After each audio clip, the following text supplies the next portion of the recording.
US President Donald Trump has said that the decision to end the ongoing war with Iran will be taken jointly with Israeli Prime Minister Benjamin Netanyahu. In an interview with the Times of Israel, Trump said the timing of the war's end would be a mutual decision, though he indicated he would make the final call at the appropriate moment. Trump said he has been in constant contact with Netanyahu as the conflict continues to escalate across West Asia. The US president stressed that Israel's views would play an important role in determining when the fighting would stop. But he also indicated that the final decision would come at what he described as the right time, depending on the progress of military operations and the overall security situation in the region. Trump also claimed that recent military operations have dealt a major blow to Iran's capabilities. However, he declined to give a clear timeline for when the war might end, saying the decision would depend on developments on the battlefield. Trump also asserted in the interview that the Islamic Republic would have destroyed Israel if he and Netanyahu had not been around. Now, Trump held the phone interview shortly after Iran's state media announced that the Islamic Republic's Assembly of Experts had named Khamenei's son, Mujtaba, as the country's next supreme leader.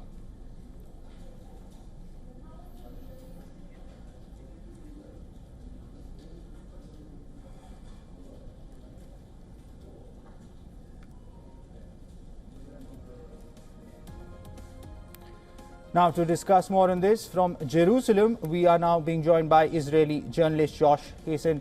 Thank you very much, Josh, for joining us on this broadcast.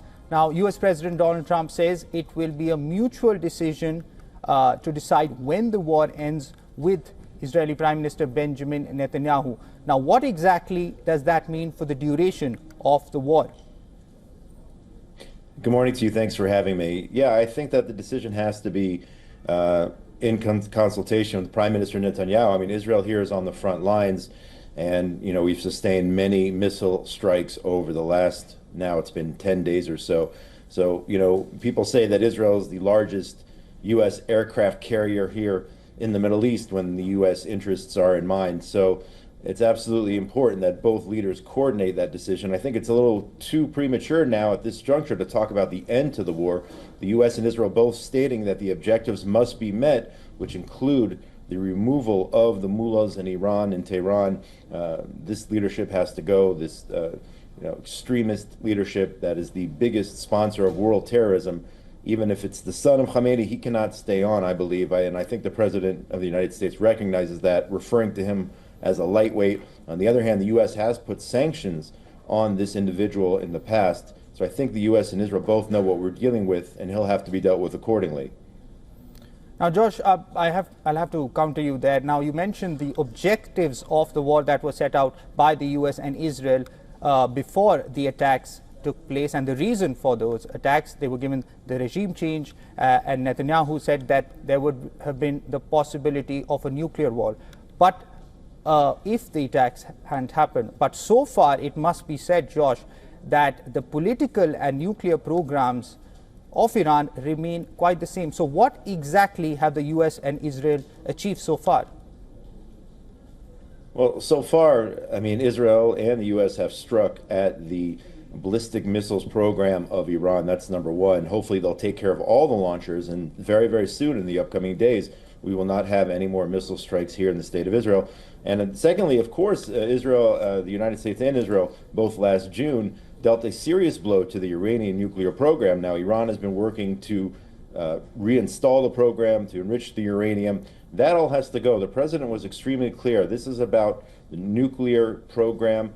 It's also about the Iranian people. The president indicating that Iran killed 32,000, if not more, maybe up to 35,000 of its own people.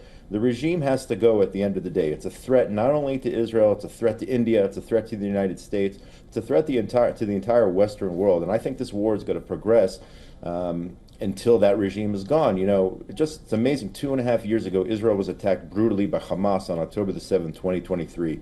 Okay, and Israel vowed nothing like that is ever going to happen again. So with Iran threatening the state of Israel with the potential of achieving nuclear weapons, whether they could have broken out in 2 weeks or so, Israel went on the offensive because we're not going to tolerate that anymore. We're not going to have another October 7th, and we're not going to have a nuclear Iran, which poses a threat to Israel and the entire world.